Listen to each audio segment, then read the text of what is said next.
Hey, welcome to Judgment Day. We've got neon signs, we've got classic cars. We must be talking about Grand Theft Auto Vice City. Or the dead hookers. Also in this episode of Judgment Day is Unreal Championship for the Xbox, Hitman 2, Shinobi for PlayStation 2, and Tommy and I take a look at Xbox Live.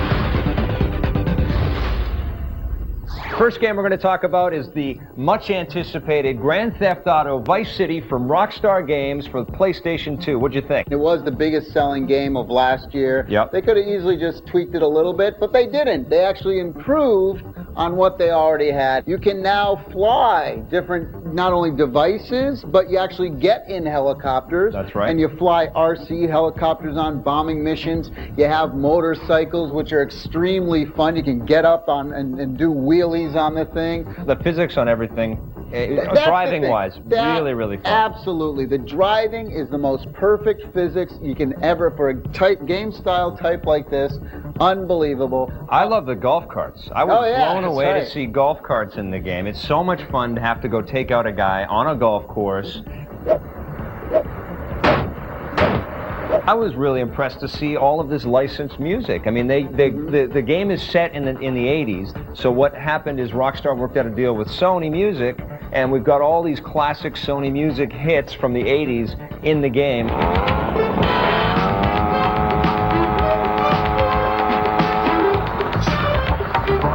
Well, there's a bunch of different radio stations, and there's like, you know, talk stations to Spanish stations to metal music. I like actually the soft rock kind of tunes. Nothing better than killing hookers with Sister Christian and I Just Died in Your Arms Tonight.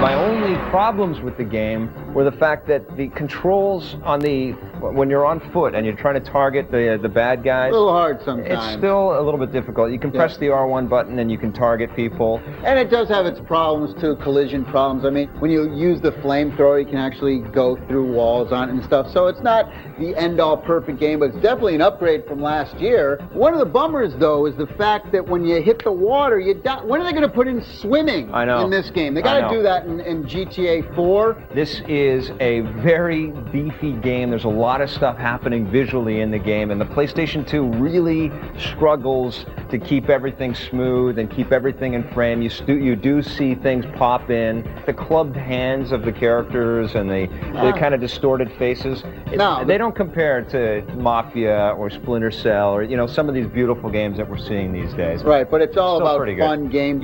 Yes. I'm giving GTA Vice City a 9.5. I'm giving it a 9.5 as well. It's going to be amazing to see where this series takes us in the next few years.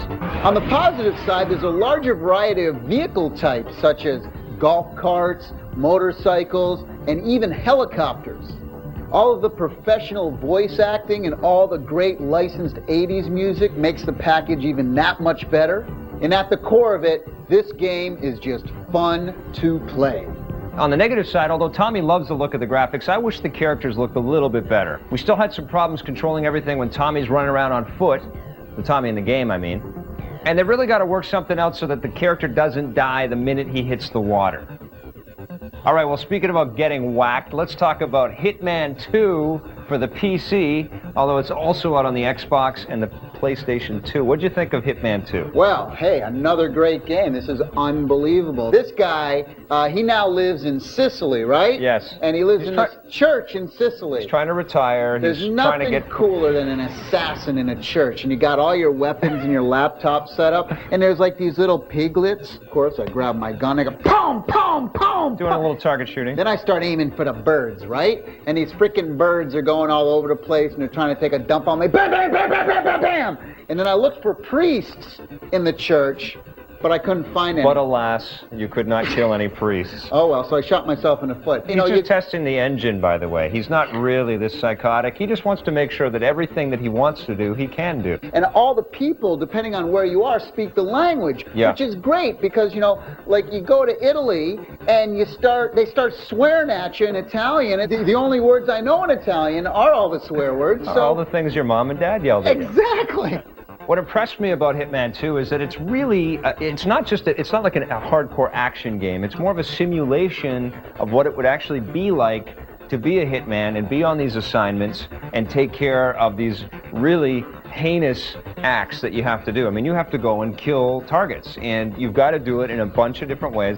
What you have to have is an extreme amount of patience. Don't go blasting everybody all the way through the game because they'll gang up on you and you're dead and you will fail your missions. Use the anesthetic, use the knife, use the fiber wire. Yep. You can go in and disguise yourself as different people. Right. If you walk around, you know, and you're nonchalant, they don't even recognize you. But if you start running around, even though you're disguised, they kind of like, wait a second, why is that guy running around? And if you do off somebody, it's really important that you drag them. Right. And hide the dead bodies. The other thing that this game does better than any other game is that there's so many different ways to accomplish the missions, yeah. The missions and the goals. I agree with that, but I do find that all of the different elements within a level have been positioned in exactly the same place. So kind of like every video game ever made? Yeah, but when we're talking about a game that does offer this much freedom, it would have been nice for the developers to randomize the things a little bit more. What do you mean, the rooms? No, the routes that the different AIs take in the game. And the other big missing part of this game that I was very surprised is you can't jump in the game. This is not a game you're going to blow through. It's difficult, it's challenging, and it's rewarding. Hitman 2 is a great game. I'm giving it 8.5 out of 10. 8.5? Yeah. I'm giving it a 9.5. You just love the Italian swear words. On the positive side, this is one of the most innovative and interactive games out there to date. The stealth mode is absolutely incredible. The choice of weapons are unique, and there's so many different ways to go about accomplishing the missions. It's absolutely stunning. On the negative side, although I thought the AI was good, it was still easy to beat the AI by just watching the meter on the left-hand side of the screen. But the biggest part of the game that I missed was the fact that the game doesn't have any kind of jump mechanism, and there's definitely parts of the game where you want to be able to jump over railings or banisters or stuff like that. Stick around, we're going to be right back with a look at Unreal Championship for the Xbox. I've said this before, my favorite console is the old school Nintendo. I love Mario Brothers, I love Mega Man, I love Marble Madness, I loved Excite Bike, I loved Duck Hunt. I like all the old Nintendo games.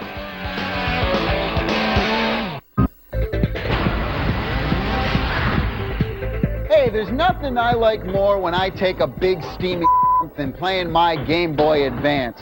And this game, Contra Advance The Alien Wars EX, is the perfect game for the because this game scares the me when I play it. Now, the graphics in this game are unbelievable. I mean, we're talking the best in action. We got 2D, side-scrolling, fast, controllable stuff. It's got all your favorite Contra stuff in there. All the different weapons that fly down from the heavens. Now you can climb and grapple on as you're shooting on things. The aliens in this thing and the beasts and the monsters are absolutely like evil. Like I said, scares the out of you. The music and sound is just what you'd come to expect from a Contra game. Now you can also play two-player cooperative with this thing. So if you have a buddy that has a Game Boy Advance and he goes out and buys the game as well, you need two cartridges, so you can play kind of cooperatively on the same thing, like the Contra games of past. Now they also have a save and password system in this, and you're going to need it because the Contra games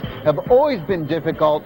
This one's no exception. I highly recommend picking up Contra Advance The Alien Wars EX. Definitely not one for the Go ahead, pick it up. I give it a 9 out of 10.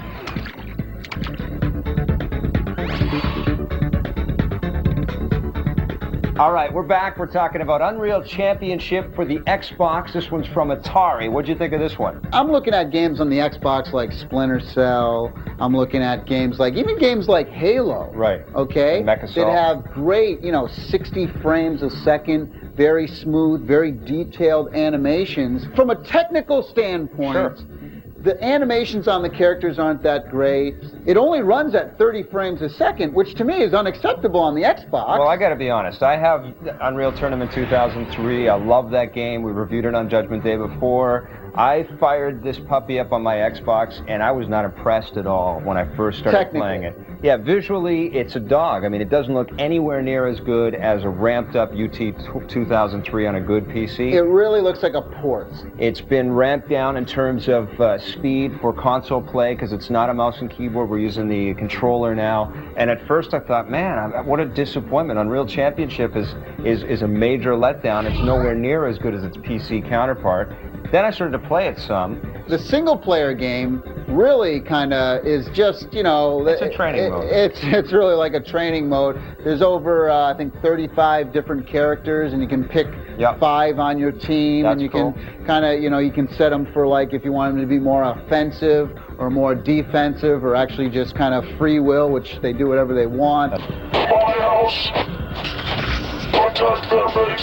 All of the gameplay is there. It's exactly the same type of gameplay that you're going to find on the PC. It's got all the different modes. You've got bombing run, you've got deathmatch and team deathmatch. The double domination game's That's actually my favorite part. kind of different, because you actually have to control 2 areas for like more than 10 seconds. Yeah. Blue team dominating. 10, 9, 8, 7, and looking. But really what makes this game so much fun is the community that's built around Xbox Live with that communicator. When you're actually speaking with your teammates and running through these levels and playing games with other people, it's so much fun. It is such an addictive experience. So even after like 6, 7 years of all the Quake thing, it still hasn't gone away for you? Not at all. Not at all. I mean, same old, just running around, shoot people. That's it. There is more to it than that. I mean, that's the core of the gameplay. But do tell. You pick up these adrenaline pills, and as you pick them up, you max out that meter, and then you've got new abilities. You can move faster. You can get invisibility. You can have a transportation gun. How about that one? I love that. That's kind of new. You shoot a little teleport pod forward, and then you press a button and you zip forward in the level. They said they're going to give us vehicles in this game. I know. And there's no vehicles. Well, I'm not the developer. I don't know what happened there, but I do know that there's going to be downloadable content on Xbox Live for this game. So downloadable maps right now, as a matter of fact. There's going to be all kinds of new stuff that you can pick up as you go. I like the Unreal single-player games. Unreal 2's coming out. I'm looking forward to that. I'm giving it a 6.5. Oh, I'm giving Unreal Championship a 9. I think it's a terrific game. Definitely pick it up for Xbox Live. On the positive side, this game is loaded with characters, weapons, and lots of great maps. The voice chat function with the communicator over Xbox Live is phenomenal. And new additions to the gameplay like double domination and the bombing run make this a brand new Unreal. On the negative side, the graphics and frame rate on Unreal Championship are not up to par with other games out there like this. All of the reports were telling us we were going to have vehicles in. That would have made the game super cool. There's not much of a single-player game at all, so the only people who are going to find enjoyment out of this game are the multiplayer freaks.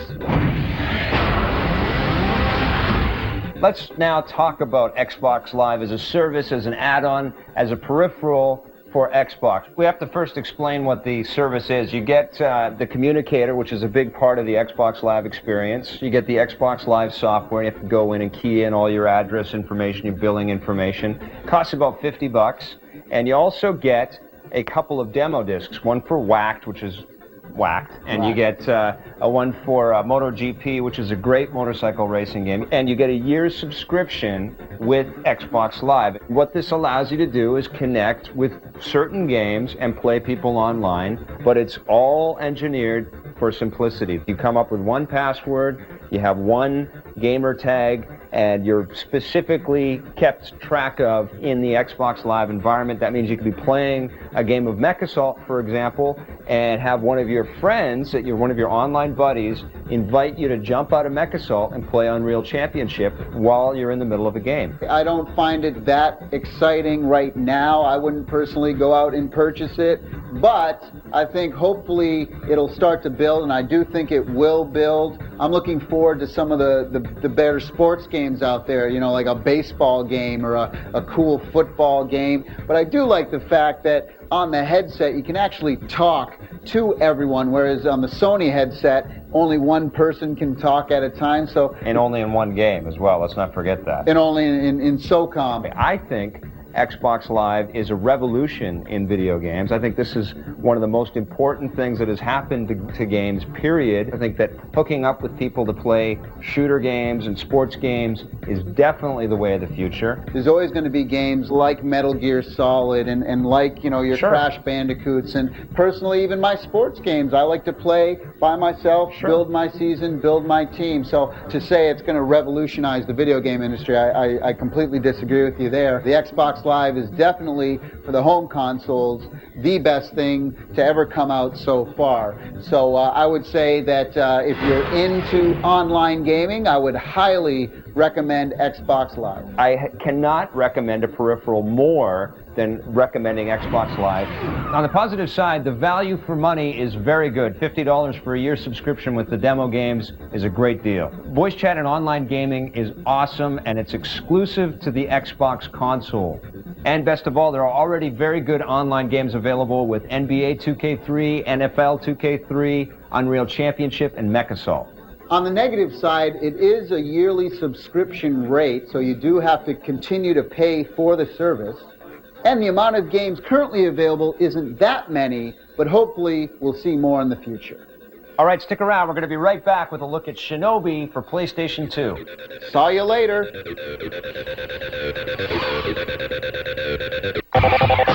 You're plugged into G4 Reo.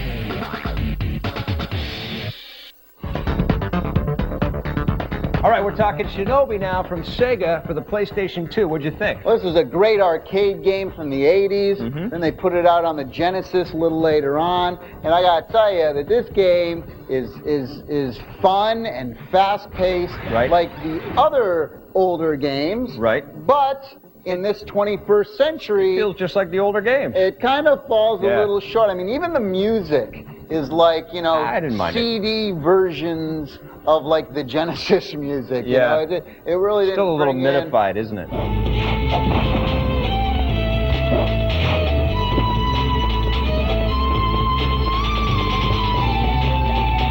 The hack and slash element is very cool. I mean, you get a sword, you can cut people, slice them right down the middle, and they fall apart. They do. Dog limbs all over the place. They do slice in half Yeah, very well. and you also have these throwing star things. Not really stars, what are Shurikens, and they sort of freeze the bad guys so you can go run around and chop them into little bits and pieces. You can go climbing off walls. That's and, fun. and things like that. I wish I could do that in real life. And you have this kind of flowing scarf thing. Yes. But the problem is that the scarf goes completely through your body, like when you stop. A It's little really- collision detection problem.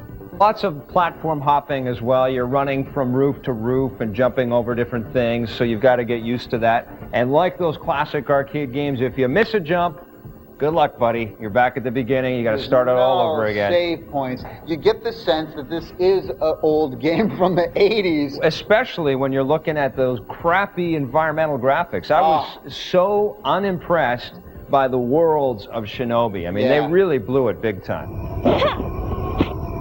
Hotsuma, let us rest in peace. Please. The problem is that this game gets frustrating really quickly, and that's a big problem because, like you said, you kind of fall into these bottomless pits and you have to go all the way back to the beginning, and by the second, third, fourth, fifth time of doing this, you're sick of playing the game. With games like Devil May Cry out there, where Right. there's so much style and so much sort of extra cleverness attached to the game design, it's pretty hard to just sit back and say, well, you know, hacking and slashing is good enough. If you're a big Shinobi fan, I would recommend renting this thing before plunking down the dough. I'm going to give it a 6.5. I'm giving it a 6.5 as well. On the positive side, the action is very fast-paced and simple to pick up and get into. Some of the cutscene cinematics are pretty neat, and running on walls is always tops in my book. On the negative side, this game really does get repetitive very quickly. The level design is not very imaginative, And the graphics overall are disappointing. This game does not come close to Devil May Cry. Today on Judgment Day, we took a look at Grand Theft Auto Vice City for the PlayStation 2. This game features an awesome amount of depth, and it's tons of fun to play, but what's the deal with dying as soon as you hit the water? On the PC, but also for the Xbox and PlayStation 2, is Hitman 2. This game is great because it offers all kinds of different ways to complete your missions, but I was really missing that jump button. On the Xbox and for Xbox Live, we looked at Unreal Championship. This is an excellent game for Xbox Live, and it's a blast to play, but it doesn't look quite as good as Unreal Tournament 2003 does for the PC. Also on the PlayStation 2, we looked at Shinobi from Sega. Now, it's great to see that Sega brought Shinobi back. It's just too bad that the graphics in the game are pretty plain and the action is so repetitive. In hardware, we looked at Xbox Live for the Xbox. Now, this is a fantastic online gaming service, but keep in mind you do need a broadband connection, and you also got to dig those multiplayer games. For the Game Boy Advance, we looked at Contra Advance, the Alien Wars EX. Now, this is some classic Contra gameplay, and it's tons of fun, but make sure you write down those passwords because this game is hard. Well, we've come to the end of the show. Thanks for watching, everybody. We'll see you guys next time on Judgment Day. I got wood. Hey, there's nothing I like doing more when I'm taking a big... What? Do that again. Go ahead, pick it up. I give it a 9 out of 10. Did you sneeze? Perfect game for the... Because this game scares the... out of me when I play it. It always has, always will.